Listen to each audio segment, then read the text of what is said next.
With art and animation comes the creation of original characters, or OCs. However, they don't often have a place to be when you first create them. Sometimes it may take years for them to resurface, either because you remembered them or you finally found a way to tell the story. Yet in the quest to find meaning for your little drawings, if you become popular, people will start digging into your past to see what else you may have left behind. This is KeithStack, a Twitter artist and animator who brought back his nearly double-decade-old characters to life, with their revival being short-lived. Hello, I'm Daft Pina, and this is KeithStack, Canceled Lesbians. But before we get into those creations, let's look towards the creator and see what he's about, and who he's about, which is way easier for me to talk about in this video because I interviewed him. Yeah. Also stay tuned to the end of the video where I get to talk about the Simpsons drawing tablet. Alright, back to the video.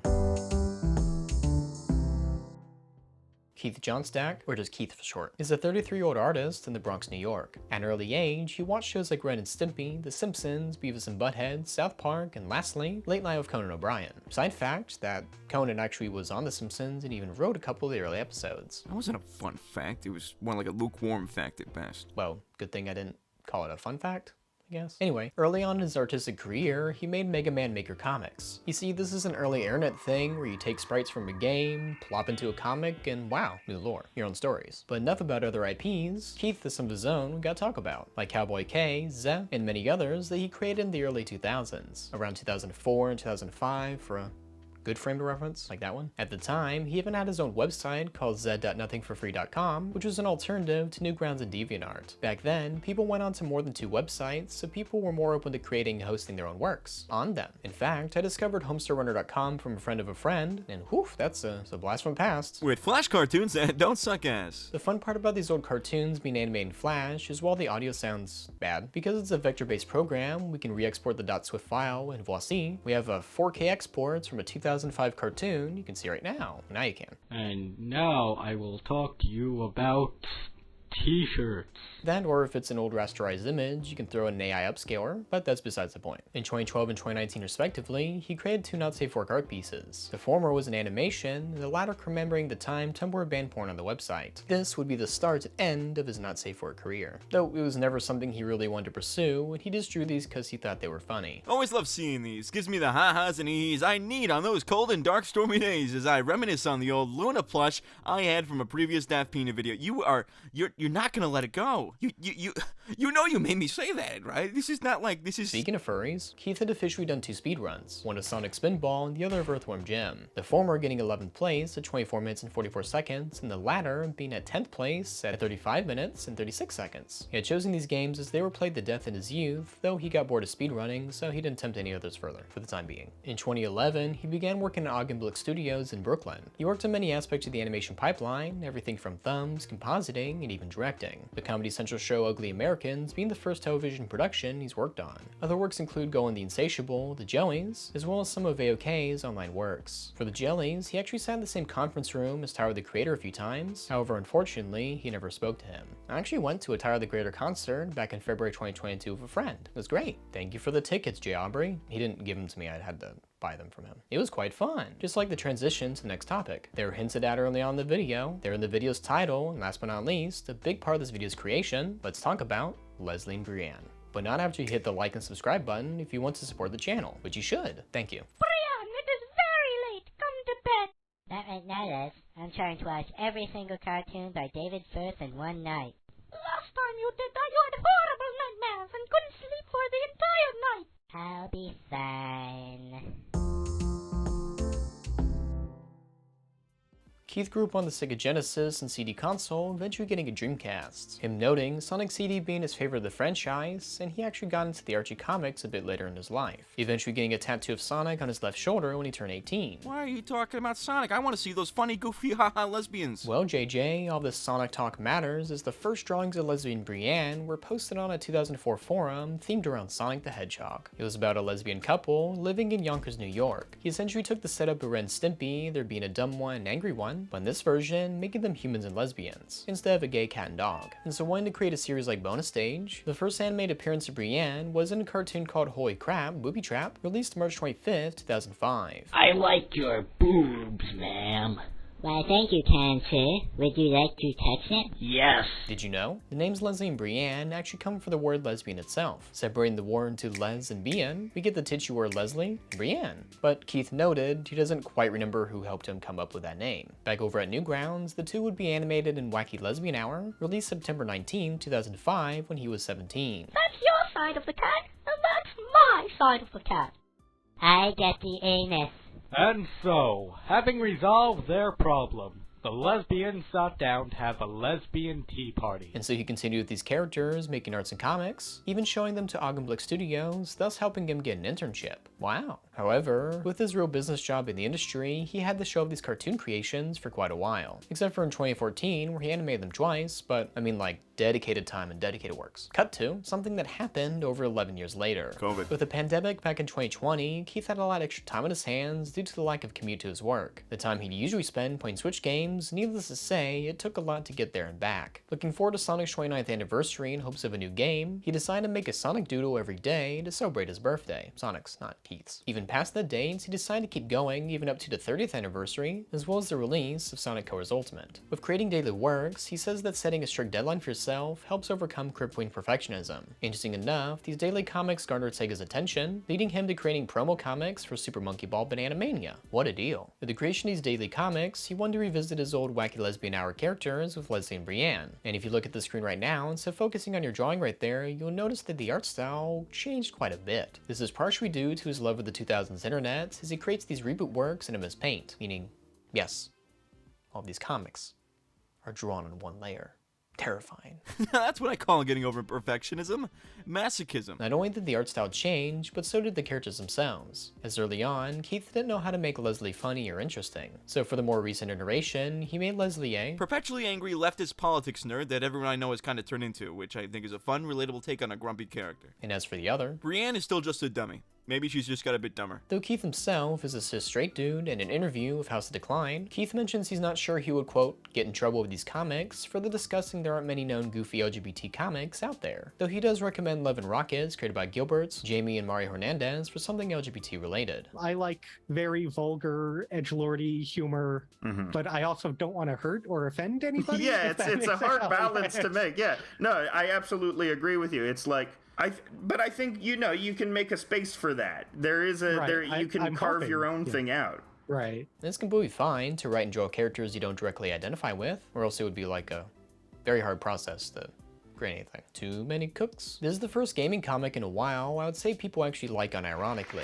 though this is mainly due to him not relying solely on funny haha game mechanics won't work in real life, haha that wouldn't work, that's kinda silly humor, as he has his line drawn a bit further than most in terms of talking topics in a video game comic. In this reboot run, Keith had actually given voices for Leslie and Brianne, them being voiced by Valentine Bay VA, which gives Leslie a transatlantic accent that some confuse with being fully British, much like Stewie Griffin from Family Guy. Hello, my name is Leslie Muto. And I'm Brianne. We're two goofy gals just trying to make it through everyday life. And also we're gay and in love and make out and stuff. A thing I noticed with fan art of the characters is that, unlike a lot of mostly safe for work people, he retweets and directs people to not safe for work fan art to Leslie and Brianne, works that I have to heavily blur the screen because of YouTube. When I asked about it, he said, I appreciate that people are finding ways to have fun and make cool stuff with these characters. I don't have a good reason to discriminate against not safe for work artists. They deserve as much love as anyone else, right? He further said there isn't a canon or non-canon version of the characters, so anyone can make anything with them as long as they're not hate speechy. A rule of thumb for not safe for work guards of other people's OCs, or people in general, is to not tag them unless the creator states otherwise, as more than likely, people will be uncomfortable with it. Such is the case that happened with Jane Animations in a more recent interview with Anthony Padilla, where she discussed how disgusted she was with this sort of art of herself, and hated the fact that she even had to address her discomfort with it. Unfortunately related, back in 2017 when I was 19, I had made a video of the similar vein presented in the worst way possible, where I reviewed badly drawn porn of Jaden as a joke, concluding with the serious message you should not draw porn of her. Definitely not the best optics, because many people just assumed I wanted more porn. So the lesson is understanding optics and knowing how to talk about the sort of manner is for people like Keith, he's completely fine if you draw him not safe for work stuff. It's always good to set boundaries. But with all this Leslie and Brianne fan art, the success and popularity of Wacky Lesbian Hour, or WLH, allowed Keith to strike a deal with Makeshift to make a Leslie plush. Despite being unsure if he would make the goal of 200 sold, he miraculously did it within the first 24 hours. In fact, I actually have some Makeshift plushes right here. Like the new Exploshi one. You know, the animator? She animates things, but not Rozoe. That's just a random plush.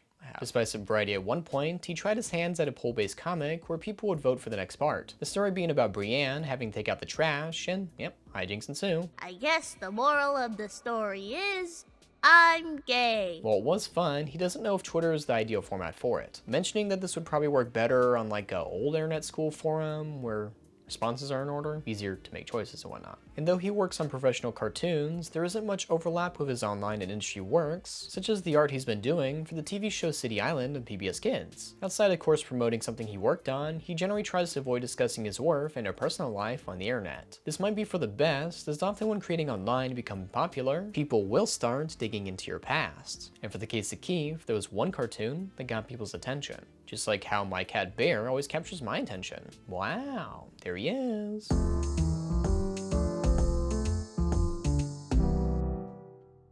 August 24, 2022, Twitter user Intercourse Dog found an old Newgrounds cartoon where Keith says the N-word, the hard R variant. This was a reply under Michelangelo G's tweet finding out about Beta Leslie and Brianne from 2005. The cartoon in question was made for an internet animator named Lazy Muffin, who had supported Wacky Lesbian Hour early on back in the day, and so Keith had made the short animation to thank him for his support. I know the new.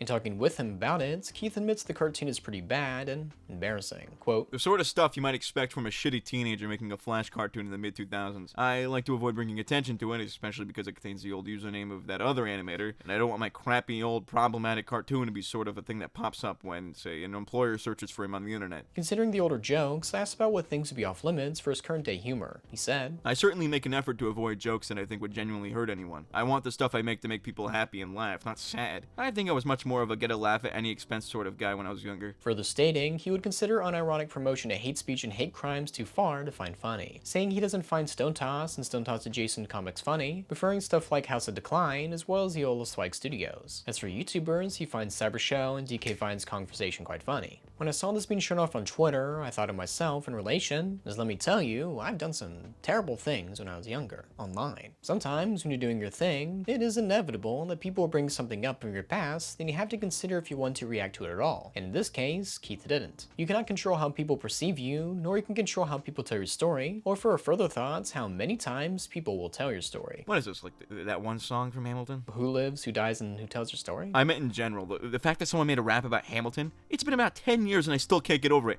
I have never seen Hamilton. Daft, you are making a liar out of me. You're making me a fraud. Much like Stand on Chopped Wood, it was cut and dry, as Keith's animation was from 2006 when he was 17, quite literally 17 years ago. Unless he continued the cartoon's humor, I'm unsure of how he would respond or would do in the situation. If he does address it, it leads more people to ask questions and talk about it, and for those not in the know of the situation, people will leave out details regarding talking about it to others. People will say, I can't believe Keith said the hard N-word in a cartoon. I never should have trusted him. And you're like, oh shit, when? I must have missed this. When did that happen? Then they respond, oh, it was in 2005 when he was 17. And the other person says, oh. Seems like an important detail you left out. I mean, unless you did something like a week ago, who cares? Which was a sentiment some people had when people tried talking about it. Often, even if the thing was addressed by the creator before, people want to feel personally vindicated, so they directly want a more recent and personal response. Circling back to the Jade stuff, to make Keith less embarrassed, I'm showing the old cartoon, I get to talk about my terrible, cringy past. Back around 2017-2018, I'd made 3 terrible videos over the Storytime animator known as Jade Animations. One over her face reveal, the second a general review, and last but not least, a video talking about her music video of Boy in a Band regarding production. Which in the case of people talking about the old cartoon from Keith, I very much regret ever making those videos. The earliest 2 came out in my recovery from ribcage surgery that led to pain-riddled sleepless nights that caused the anger to get put into my earlier videos, which was an unhealthy way to deal with the pain, as I was already insensitive to artists who've been videos even before the ones I'm talking about here, and caused me to take it out on Jane Animations. And even though since then all the videos have been taken down, Jane accepted my apology and I even met her dad. This isn't something that will really go away, as many re-uploads will occur, and like the example I showed of someone as JJ talking to himself, it will always come back because it's the internet. So in situations like this, if Keith and I, only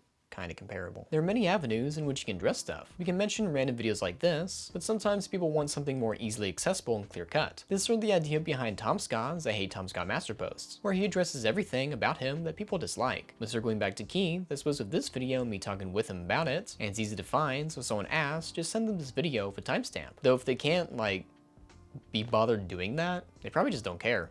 Like, They want to continue hating, I guess. Not to mention with cases like this, the concept of humanity is stripped from the event, as it usually leads towards a more heinous articulation and wording of the event. With situations of this manner, people often cling to the terrible thing that was done many years ago, excusing anything recent to the person. Whatever happened had been talked about by the creator. This can be considered moving the goalpost. Essentializing people is talked about better and contrapoints this video about canceling. Not to mention the fact, I saw a couple of comments into the Keith posts where they were glad that someone found something bad about him. It's because he's popular making these comics. Is that it? But the thing is, people will make content about you and your works, and everyone is free to do so. Though you don't have to respond to every video or person that wants to talk to you, as people aren't capable of handling that. Vsauce and directly covered this in his video about maintaining relationships in a person's life. But for this video, I recommend So You've Been Publicly Shamed by Jon Ronson. It details stories and interviews Jon Ronson had with people from the modern age. But if you don't feel like reading it, you can watch Gamer from Mars' video. He talks about one of the stories, so go take a look. Honestly, reading this book helped me a lot in regards to this sort of deal, as if it directly commented or responded to every video talking about me, I would look like a self-obsessed crazed fool. So for Keith to not respond directly when the cartoon resurfaced was a better move, as with this video, it'd be easier to explain and talk about it compared to the low character limit on Twitter. In a lot of these matters, unless you speak with the person directly involved, all you can really do is speculate and guess, which is why in my more recent Boy in a Band video talking about the abuse allegations, I offer potential explanations and understood these concepts are not purely black and white, as some people would like to make them seem. Sometimes what you believe, what someone might want, is different than how they would want it if you had asked them. It's sometimes hard to know. And that's how I learned that some words are very bad. I'm sorry for doing a racism in 2006. It's alright, Brianne. You just shouldn't have watched Kramer's stand-up back then. Speaking of, one could assume with Keith's growth on Twitter to nearly 100k followers, it would lead him to heavily merchandise and pursue the Leslie and Brianne IP of TV shows, animations, and maybe a movie? Though the horses in your captivity must be held tightly, as that is further from the truth. I often think about cartoons and art like Keith's, as these are rather not recent OCs, but those from which he made when he was younger. Sometimes you just aren't able to make the comic you want right now, and it just takes some time to find the way. It is completely okay to put your comics and characters on hiatus before returning to them. And with the revival a little bit over 11 years later, these daily comics help flesh out Leslie and Brianne in ways they couldn't have been before. Without the worry of being perfect and releasing them onto the world daily, you not only get practice drawing the characters, but you produce a lot more with them. An event I remember seeing back in early November 2022 was with an artist named Blue Bottle Flyer on Twitter. They made a comic about how people don't want to see his OC, rather wanting porn, memes, and trends, I guess. So much like other comics that complain about this, people clowned on them a lot. So this brings into question how one can get people to look at their OCs while fighting websites' algorithms. I was actually the guy at Twitter HQ that suppresses non-porn art. Why'd you do that? Them things dangin', you know what I mean? You make me have to be like the biggest pervert. I have a Luna plush, I have so much porn on my computer apparently. Jesus Christ. The first step is to really think about where you want to post, and often that's Instagram or Twitter. Platform-wise, there really isn't anything else like Twitter, and though there are artist-focused websites like Amino and even Pelfort, the limitation is that non-artist people really don't go there. Meaning if you want to sell and even promote your art, you do need those non-artist people to help promote it. Not only that, if you want people to see your OCs, you must draw them a lot. I'm telling you, a lot. Sometimes you have to include memes in the background or even have them doing current trends, so it can be boosting the algorithm. I actually made a video with Mary Weathery talking about this sort of deal, such as the trend of drawing Among Us eyes, or in Leslie and Brianne's case, the Boing Boing animation, if you remember that. I still do. But this is not a replacement for your original ideas, it's rather something to get new people to look at your works. If you're above drawing the funny haha meme of the week, then just loosen up a bit as an artist.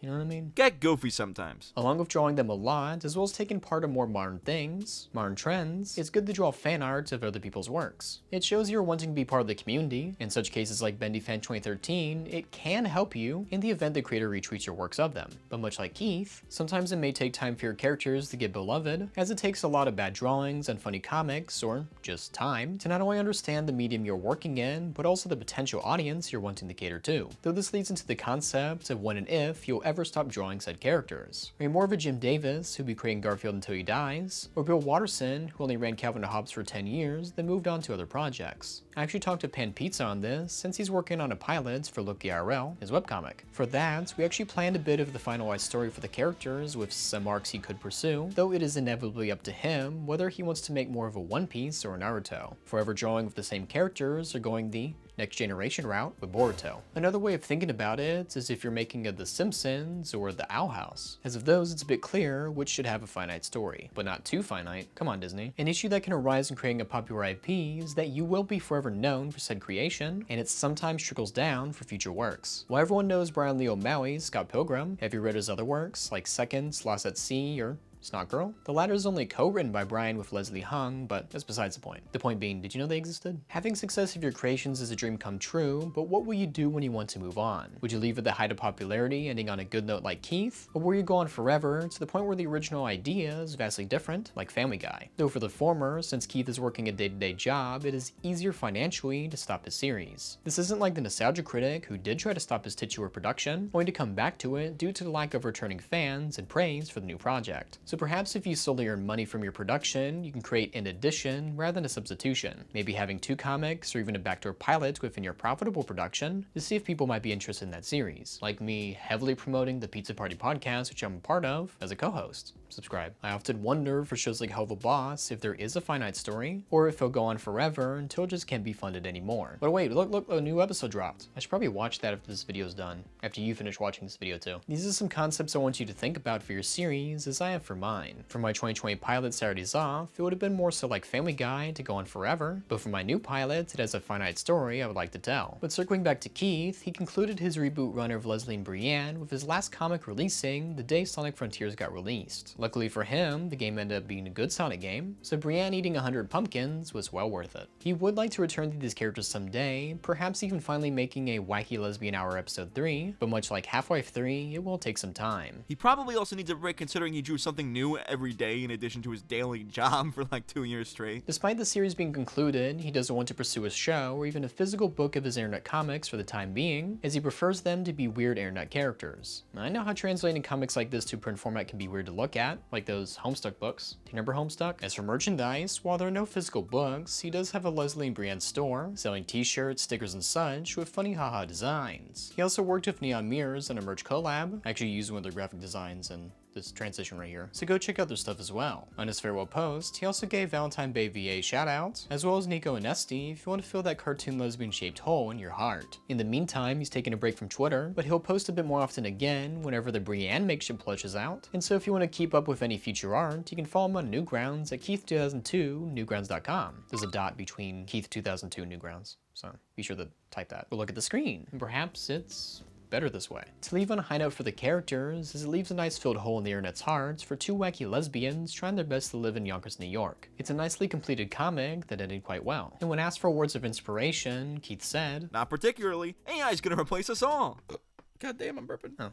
Okay. Anyway, Keith still works at Augenblick Studios to this day and is getting married soon. Best of luck to the both of them, and I can't wait to see what Keith creates next. We sincerely hope that you enjoy our Twitter tomfoolery. Thank you for stopping by. We love you. Bringing back old original characters can also bring back the darkness from which they were first created. Be it art created in bad taste, outdated and low-resolution art, or fate worse than death, cringe. But with the resurgence comes the possibility that the characters who created oh so long ago can finally have the time and the spotlight they deserve. As for people trying to take you down for the actions of your past, it is up to you how you address it, even if at all, as to expect the same behavior from someone who was, in this case 17, quite literally 17 years ago, shows an inability to accept that maybe things have changed. If you can better appreciate the goofy lesbians eating pumpkins that you otherwise couldn't before. Chomp chomp. Special thank you to Solidus JJ for being in the video, as well as KeithStack for letting me interview him. That was quite fun. And a special thank you to my patrons you can see on screen right now. Join my Patreon, follow me on Twitter, and listen to the Pizza Party podcast, which I'm a co-host of. Until next time, hey, whoa, what is this? A new drawing tablet? Yes and no, as this is actually an Android drawing tablet from Simbins called the Picasso Tab XL. If you hate Apple and don't want to spend a lot of money, at $260 USD, this is a fine drawing tablet for early artists learning their craft. It is an 11.6 inch screen at 1366 by 768 resolution that comes with a quadruple A pen that can do 1024 levels of pressure, and not only that, it comes with a case, drawing glove, and even a charger with US, UK, and European adapters. As for ports, it comes with a headphone jack, a 1.4 micro HDMI port, USB-C 2.0, as well as a micro SD card slot that can hold up to 128 gigabytes. Pre-installed with Concepts and Infinite Painter, you can get to drawing right away when you boot up the tablet. So if you're in the market to get your younger sibling or kid an Android drawing tablet, well, this might be for you. Until next time, thank you for watching, and please don't forget to have fantastic.